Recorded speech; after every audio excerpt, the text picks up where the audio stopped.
뉴욕시의 그 택시가 예. 다 전기차였어요. 그래요? 네. 그리고 그 당시에 주유소는 없었고요. 그럼 어디서? 전기 충전소가 오늘날 이 주유소처럼 있었다고요. 120년 전에 뉴욕에 충전소가 있었어요. 그렇죠. 예. 야.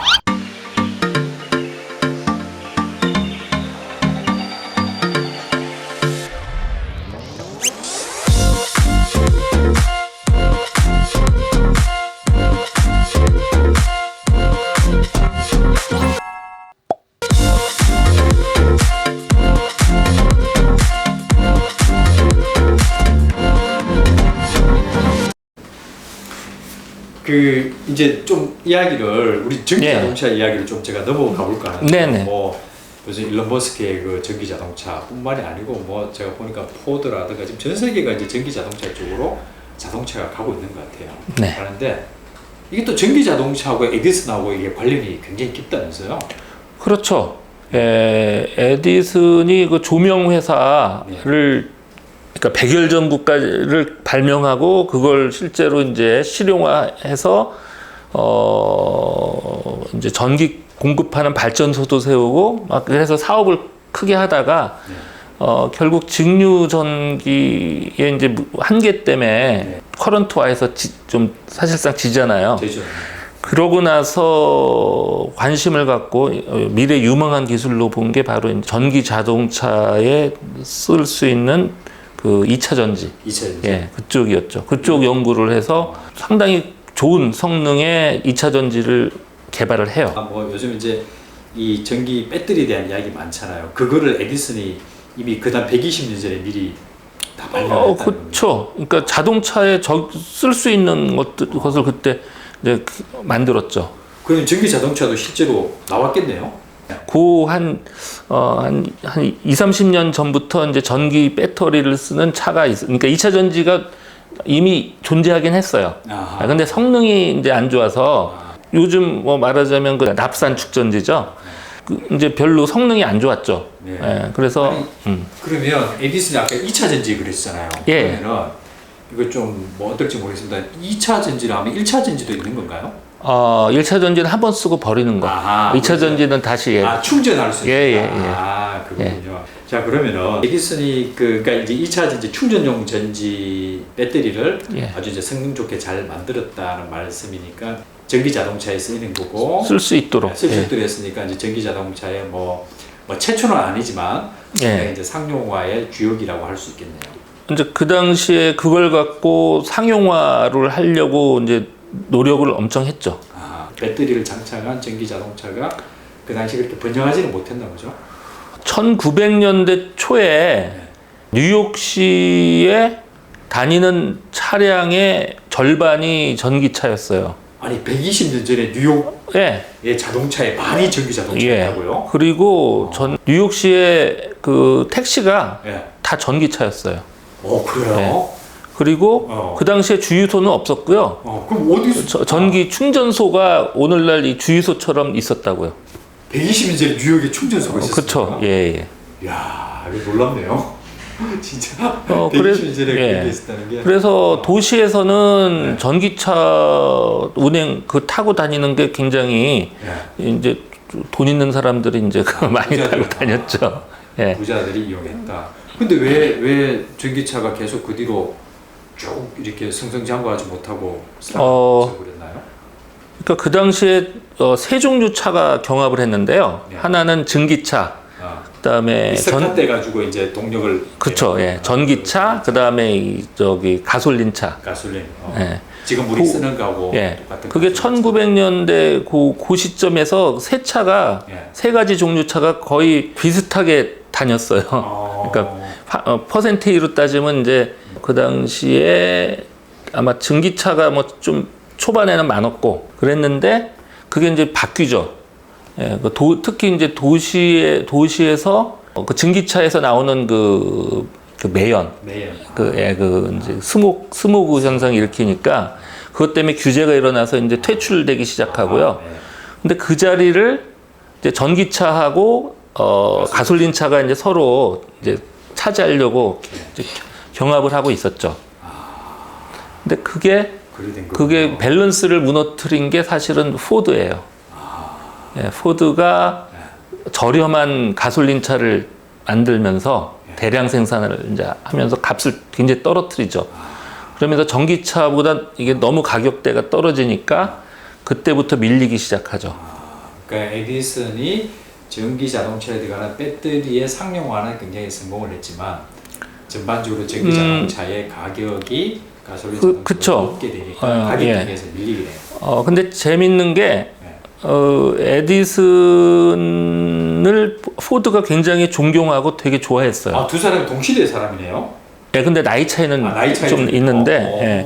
그리고 포드가 한때 저 에디슨의 그 회사에서도 일도 좀 했었어요. 포드를 설득을 하죠, 에디슨이. 에디슨이 설득을 해서 자기 그 2차 전지 거기에 이제 투자를 받아요. 포드가 투자를 해요.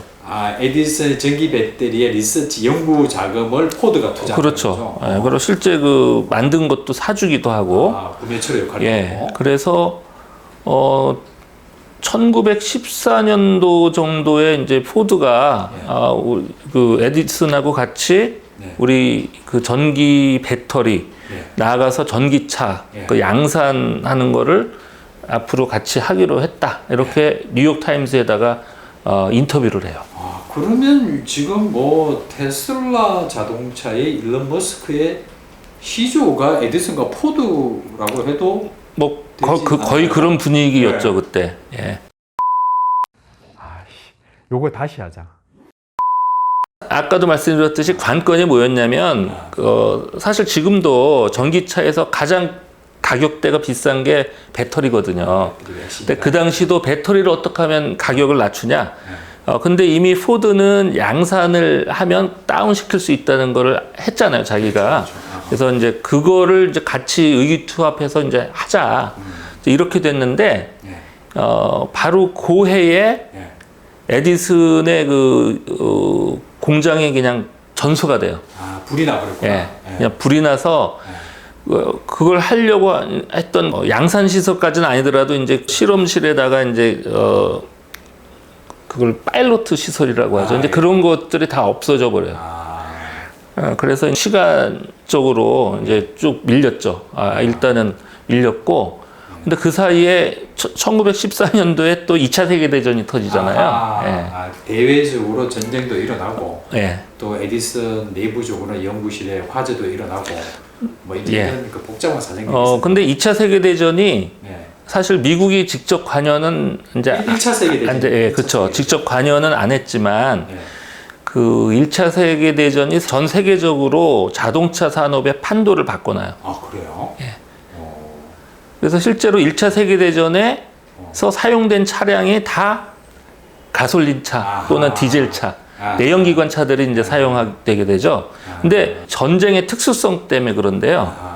전쟁에서는 중요한 게 이동성이잖아요. 운반이 중요한데 일단 석탄 그것은 운반하기인데 좀 어렵고 전기는 그럼 어떻게 그걸 또 운반을 해요? 충전 시설을 계속 뭐 충전 시설이 발전소를 바퀴 달아서 끌고 다닐 수도 없고 제일 다루기 쉬운 게 그 액체 연료가 편했기 때문에 그래서 전쟁에서 그게 대세가 돼버려요. 그러니까 그런 내연기관 쪽이 그러면서 이제 일단 한번 판도가 바뀌었고 그 다음에 미국 자체 내에서도 어떤 문제가 생겼냐면 전에는 대도시 위주로 이제 차량 공급이 되니까 대도시는 사실 그 장거리 운행이 필요 없잖아요. 그렇죠. 그냥 도시 안에서 뭐 이렇게 다니면 되니까 상대적으로 사실 내연기관차가 굉장히 장거리에 유리하잖아요. 배터리는 한계가 있으니까. 그래서 대도시에 고객들이 주로 몰려 있을 때는 그게 문제가 안 됐는데 나중에 이제 대도시라는 거는 주로 이제 동부 쪽 얘기죠. 서부 쪽으로 경제권이 이제 상당히 넘어가면서 서부로 하면 지금 뭐 로스앤젤레스나 그렇죠. 이제 그쪽에 산업들이 거기서 이제 많이 일어나면서 수요가 그쪽으로 많이 이제 생기기 시작하죠. 근데 서부는 또 광활하잖아요. 목장이라든지 뭐 그런 쪽에 하려면 굉장히 멀리 다녀야 되고, 그래서 거기에 적합한 차로 휘발유차, 디젤 차가 이제 선호되기 시작하죠. 그리고 또 그쪽 사람들은 좀 터프하니까 사실 이 내연기관 차의 문제는요, 일단 시끄럽고 냄새나고 작동할 때 처음에 막 힘들어요. 그다음에 기어 조작하는 게 또 쉽지 않고, 근데 그게 서부로 넘어가니까 그 사람들은 그게 오히려 더 좋은 거야. 그렇죠. 뭐 브랑브랑 하고 다니고, 그런 또 트렌드 변화, 이것도 있었고, 결정적으로는 뭐 1920년대에 텍사스에 막 유전이 발견되면서 기름값이 그냥 엄청 싸지니까, 기름값이 싸져서 자동차 그러니까 뭐 경제, 그래서 완전히 전기차가 이제 완전히 죽어버리죠. 그러니까 정리해 보자면, 전기차는 좀 대도시의 부자들, 여성용 단거리를 운영하는 데 좋고, 이 포드가 만든 이 가솔린 자동차 쪽은 장거리, 그쵸. 또 남성의 특팜, 뭐 이제 이런 걸로 대비되는 건데, 결정적인 거는 아까 이제 그 텍사스 유전이 발견돼서 기름값이 엄청 싸졌다라는 그렇죠. 거하고, 또 전쟁 2차 세계 할 때 이제 그게 그게 군수 차량들이 이제 선호되고, 선호됐던 뭐 이제 이런 문제 때문에 에디슨이 또 한 번 고백을 마친 거네요. 전쟁 중에 거기다 돈을 많이 투입해서 기술 개발이 엄청 되잖아요. 또 가솔린에 대한 기술 개발이 있고. 그런데 그 전기 자동차가 지금 100년이 지나서 다시 부활을 한 거네요. 다시. 제가 차를 사려고 할 때 첫 차를 전기차로 사려고 하거든요. 지금까지 나온 사례로 봤을 때는 전기차 문제에 대해서 안전한 전기차가 나오기까지 어느 정도 시간이 걸리는지 궁금합니다. 전기차의 그 플랫폼 자체가 사실은 원래 기존의 내연기관차 에다가 그냥 2차 전지를 꾸겨 넣는 그런 방식이었어요. 그런 차량에서 사고가 났을 때의 문제점이 굉장히 심각했죠.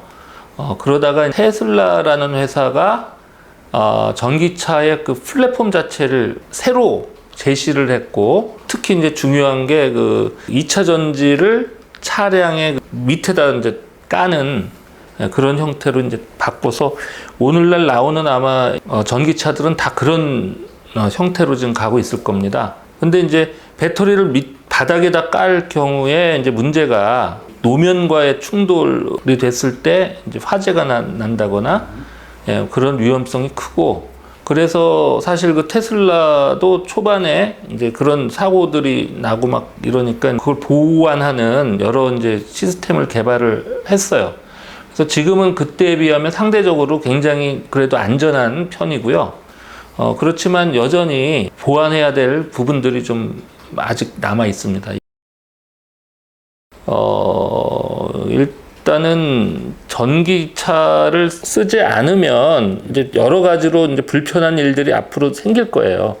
일단 대도시에는 기름차 못 끌고 들어갈 수 있고요. 정부 규제가 그렇게 가는 거예요? 이미 유럽은 비슷하게 좀 가고 있어요. 디젤 차는 아예 금지하는 도시가 벌써 지금 있는 걸로 알고 있고, 근데 2030년인가 언제까지 해서 기름 떼는 차에 대한 규제들이 이미 나와 있어요.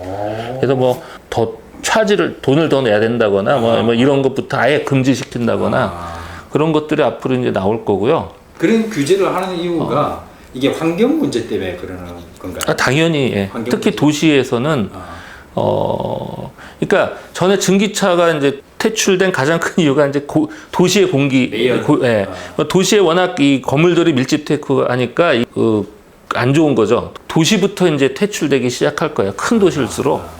그래서 그런 문제가 이제 당연히 있고, 그 다음에 지금 상황에선 좀 애매하긴 한데, 앞으로는 아마 자연스럽게 모든 주택에 고효율 태양전지들 뭐 이런 것들이 부착이 되고, 이런 거 정부나 이런 데 지원을 엄청 해서 되고, 그러면은 전기차를 갖고 있는 사람은 자기 집에서 자기 전기로 충전해서 아마 살 수 있는 그런 시대도 아마 그렇게 멀지 않을 것 같아요. 전기 자동차를 소유를 하면 이 연료비도 엄청 절감되겠네요. 그렇죠. 그 시대가 아마 조만간 뭐 여러 가지 법적으로나 뭐 여러 것들이 이제 생겨서 한 집에서 뭐 그런 충전 시설 하나씩 다 쓸 수 있는 그게 오히려 장려되는 뭐 그런 시대도 곧 올 것 같아요.